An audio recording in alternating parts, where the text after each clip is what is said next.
Hi everyone, welcome to my channel. Today I'm going to be doing an overview of how I create more dynamic sims for my personal save file using barely any CC, only my CC Lite folder.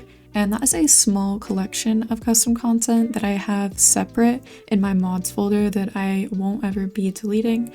And that way, if I ever clean out my CC folder, I won't have my save file full of sims walking around naked because I know that kills the vibe for me personally. So if any of you feel that same way and are tired of that happening when you clean out your mods folder, I would highly recommend it.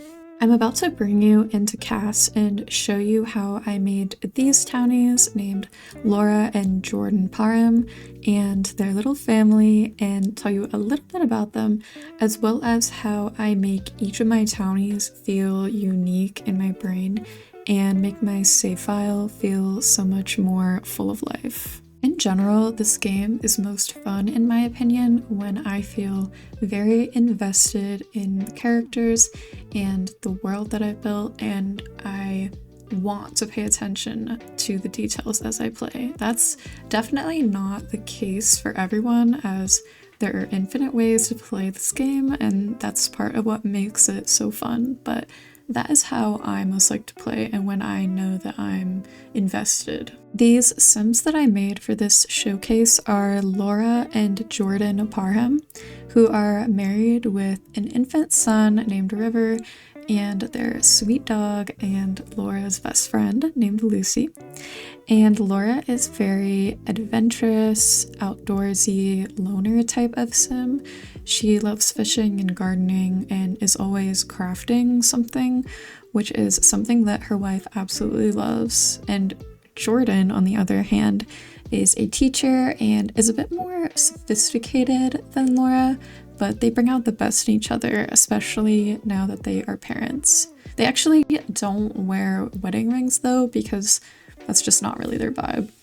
One of my favorite ways though to make a sim feel unique is to find items and create a sim that I have never used before or rarely use and center their aesthetic around it. For example, I haven't used these dreadlocks with this hat before, and this hat is the only clothing item that I have in my CC Lite folder because there are just no good baseball caps in this game, and they're essential to me low-key, but it kind of dictated Laura's whole vibe for me, and it made me instantly understand that she is an outdoorsy loner type of sim. One of the best ways, in my opinion, to make your sims feel more real is to create some conflict somewhere. Sims with perfect lives are boring in my opinion, as everyone has their struggles that they deal with in real life. In these sims' case, their relationship is pretty solid, and the only thing that could possibly get between them is that Jordan has a little bit of a wandering eye for one of the literature teachers at her job, as she is a high school teacher, and Jordan is big into reading herself, and that is one of the areas that Laura is just not as privy to and not the most knowledgeable about, so I think that Jordan does find that to be a bit attractive in her coworker, but in general, they are a very happy couple, and Jordan has zero intentions of acting on her small attraction that she feels for her coworker, so I'm sure it'll pass, right guys? But anyway, sometimes I'll create an ex-partner for my sims that causes a lot of trouble in a sim's relationship, or a family member that they have a really bad relationship with, and actually using the family dynamics feature that comes with growing together, you can even set that in Create a Sim so that it plays itself out as soon as you bring them into game. One of the most obvious tips for more dynamic townies is to actually write them a description that entices you to discover more about them. Personally, I find myself to be a bit lazy when it comes to adding a description to my sims because sometimes after I work on them, I just want to be done with it for a while, but I am trying to work on this because every time I do, I am so much more easily reminded of who the characters are, what kind of dynamic they have, and how they may interact with each other and with my own Sims when I see them out and about. The goal for a dynamic townie, in my opinion, is to make a sim that feels memorable to me and that I can see my sim having some sort of good or bad feelings towards them rather than just feel nothing towards them. And obviously not every townie needs to be remarkable, but having at least a little bit of intrigue in their description, if it gives a bit of insight into their family dynamic or general storyline, that is what I strive for when I am trying to make more dynamic townies. One of the most helpful and time-saving tips I have when making townies, especially families with multiple Sims, is to use the mod MC Command Center and specifically the MC Dresser feature. Usually I'll go in and give my Sims a look for their everyday outfit and then go in game and save my progress just because it's The Sims 4. And then in MC Dresser, I can copy my Sims hair, outfit, accessories, and makeup and then paste them to the other outfits. That way, when a Sim has piercings, nail polish, makeup, and stuff that they would keep consistent in all of their outfits, I don't have to manually give them all of that stuff for every outfit. It saves so much time and is also really helpful when I'm making over the in-game townies because they always have crazy hairstyles, makeup, and accessories for their different outfits, and I don't have time for that.